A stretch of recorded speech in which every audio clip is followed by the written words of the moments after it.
Saya terusik ketika Bung Toel mempertanyakan mengapa PSSI harus mengambil kembali Nathan Chuon yang beberapa hari yang lalu terbang ke Belanda setelah pertarungan melawan Jordania.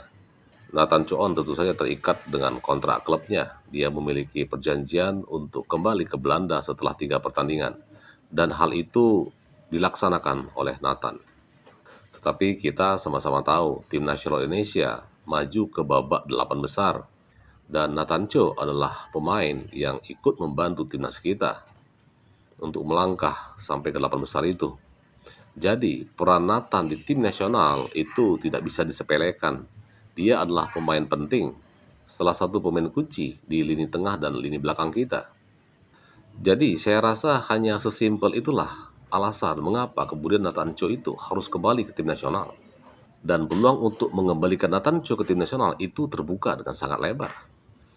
Pak Erick Thohir bersama jajarannya mengerahkan segala kemampuan untuk melakukan itu dan berhasil.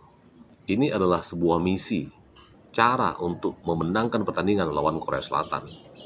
Ini tidak lepas dari taktik dan strategi tim nanti di lapangan. Alasan Bung Toel dengan mengatakan STY harus bisa memaksimalkan pemain yang ada, tidak tepat waktunya dan tidak proporsional. Ketidakhadiran Nathan Cho menurut Bung Toel adalah alat tes untuk mengukur kemampuan seorang Sintayong dalam meracik tim nasional.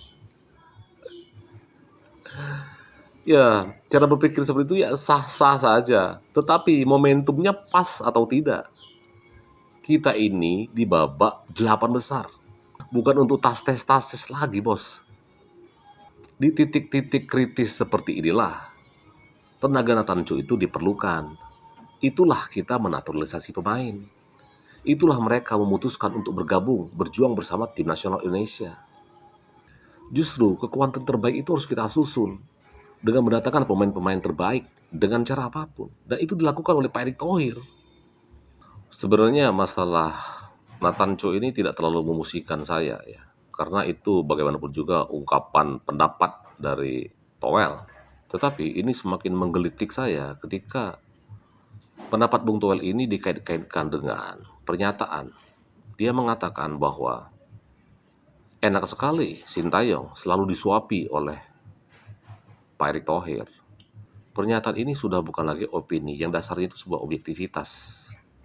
Ya, tetapi lebih ke emosi. Begini, analogi menyuapi itu sebenarnya itu juga tidak cocok juga ya untuk urusan taktik sepak bola seperti ini.